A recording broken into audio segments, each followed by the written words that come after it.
Hello, it is another lovely occasion. It is the 2017 Mandela Washington Conference here in Accra, Ghana, and I have with me a very lovely, amazing, super woman. I'll just allow her to introduce herself and tell us the work she does. Thank you, Portia. My name is Lilian Ngwana Banmi. I'm from Cameroon. I'm a medical doctor and precisely an obstetrician gynecologist.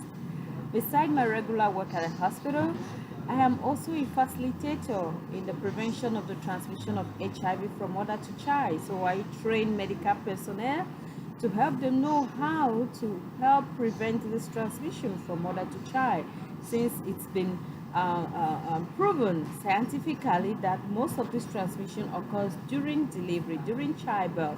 So personnel need to know their role in helping to reduce this transmission. And also, I run an NGO together with my friend. We call it Value Health Africa, whose goal is to help promote healthy living in the people of Cameroon and Africa at large in the future. For now, we have two branches. We have the non-communicable disease sector, which she runs, and we have the sexual and reproductive health issues, which I run as an OBGYN, that's obstetrician gynecologist. Now, my passion goes to young ladies out there. I'm so passionate about young girls. That is why I can sacrifice everything just to let them know who they are. I try to, besides me talking to them about their health, I also let them understand that it is important for them to know their worth, their value, because it all starts from being confident of who you are. When you lack that self-confidence, that's how you easily fall prey to the issues of men, because it comes on, it goes together with you lacking self-confidence and having an orientation in life.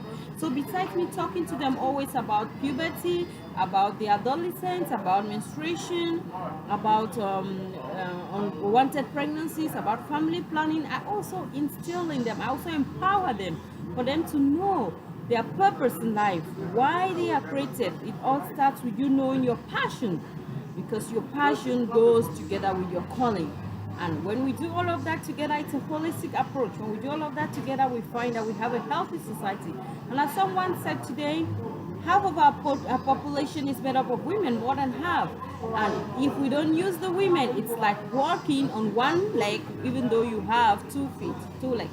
Okay, but it's very interesting. You said you're a full-time medical doctor. You still have an organization, and you're a woman with a family.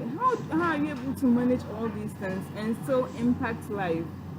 That's a great question, Portia. You know, many a times people think that to impact lives, you need to go out there every day. But no, I organize myself to make sure that, like, even thrice a year, I can go out to the suburbs, to the little ones, to these young girls, and teach them about their lives and teach them how to take care of themselves.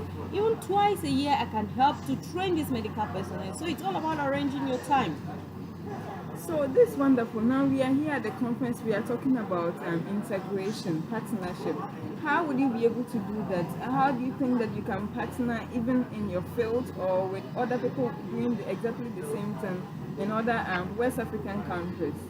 Okay, I just forgot one other issue. Every weekend, that's on Saturdays, I give radio health talks. My husband and I have a community-based radio. It's called Chamber Community Radio. I give a radio health talk through that radio on various various health topics.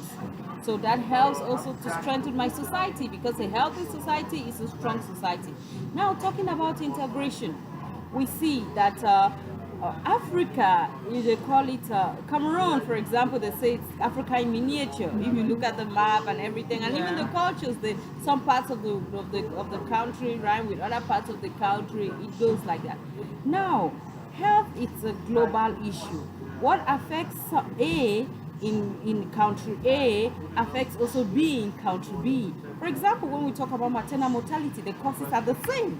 We know of bleeding, that's maternal mortality, the death of a woman while pregnant, or 42 days after she's given birth. You talk about bleeding, which is the leading cause. You talk about eclampsia, all this, or high blood pressure in pregnancy. You talk about infections. Those are causes that are known. So if through my fellows we can organize programs that I can come and talk to this or in this country about these problems and how to prevent them, and he or she too can come to my country and talk about these problems. Through our network that we're going to create, through our website, we're going to be able to exchange a lot of ideas. He or she can give me their ideas on how they do with their health issues in their country. I do the same, and why not once in a while we can look for a time to come together and talk about these issues and go down to the field and teach the people. So as I tell you, it's all about programming yourself. You don't need to go there every day. Just once in a year can even create a greater impact than you every day talking and doing nothing.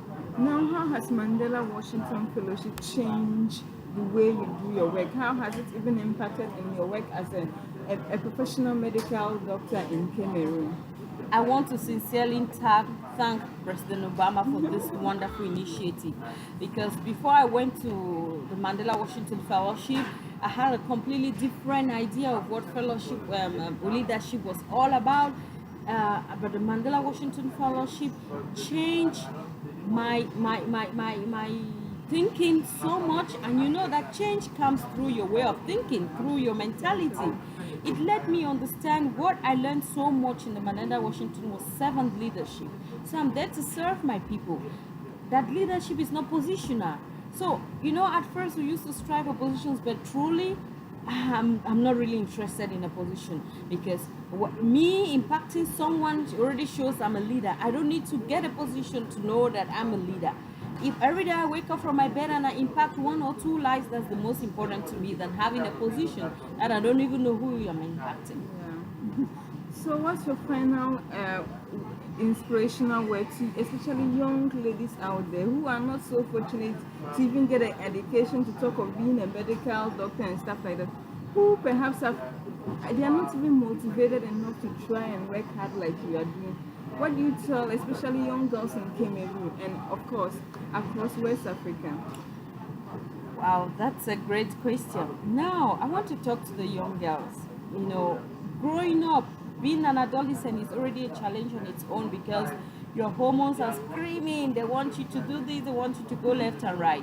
What am I to that? I want to very much thank my parents, because they instilled discipline in me. That discipline took me to Russia when I was still a teenager. I knew no one in Russia. I went and studied medicine in Russia and in the Russian language. It's that discipline that was instilled in me that helped me to become the medical doctor I am today. That helped me to go ahead in my life. Now, there are many girls out there who don't have parents that can help to instill that discipline in them. What I want to tell them now, I know it's not easy, especially in the teenage age, that advising someone and they take to you.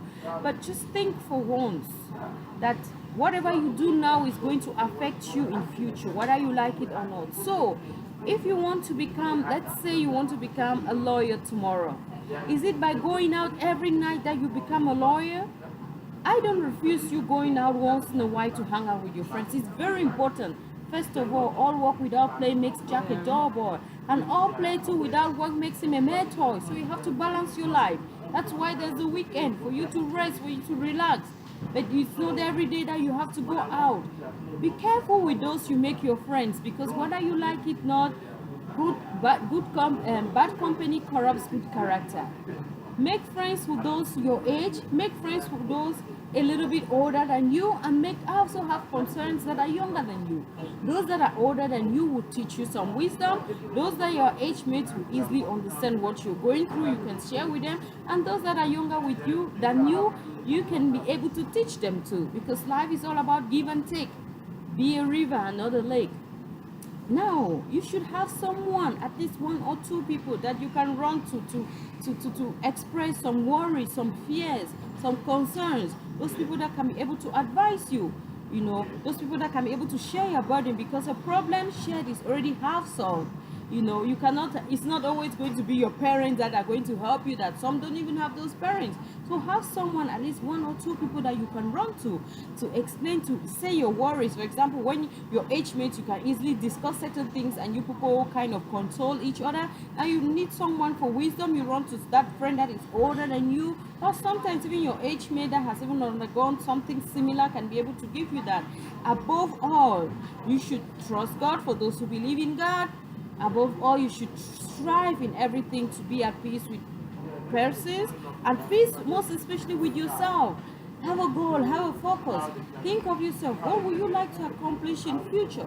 If you want to be a doctor like myself, you need to know that you need to have a friend, a big friend, like someone who is either already in the medical field or someone who has already become a doctor. Let them show you how they walk that path. If you want to become a teacher, you should have a mentor, a model who is a teacher, so that they should show you how, whoever you want to become in future, have a model that you can look up to, that can advise you on what to do in every aspect of life. Finally, you speak French. You're from a French-speaking country, but yet you do so well even in English. How have you been able to overcome the language barrier? In English? Yes. Okay, great. I'm from Cameroon, but from the English-speaking part of Cameroon. Okay. The interesting thing about me you need to know is that before I went to Russia, the only word I knew in French was bonjour. Oh, Listen to that's what happened to me. surprising. When I went to Russia, I had to learn the Russian language in order to study medicine. Now, my neighbor in Russia was from Morocco. He was speaking only French. He did not know Russian. I am supposed to have known French and English since I'm from a bilingual country, and all of us didn't know Russian. So what did I have to do? That is when I had to top up my French. I spoke the broken French. Also, when I was leaving Russia and coming back to Cameroon, my French was perfect. When I came back to Cameroon, I was being appointed to treat patients in a French-speaking region, where people spoke just French. So you see, the challenges kept on going, and keep on going. And those are what makes us strong. Trials. I have a policy too in life. In every dark cloud, I look for the silver lining. Wow, I'm really so inspired. I mean, who can imagine you could learn French in Russia, right? Exactly. I'm so inspired by you, and congratulations for all your amazing work. We do hope we'll meet again. Thank you, thank you, thank you.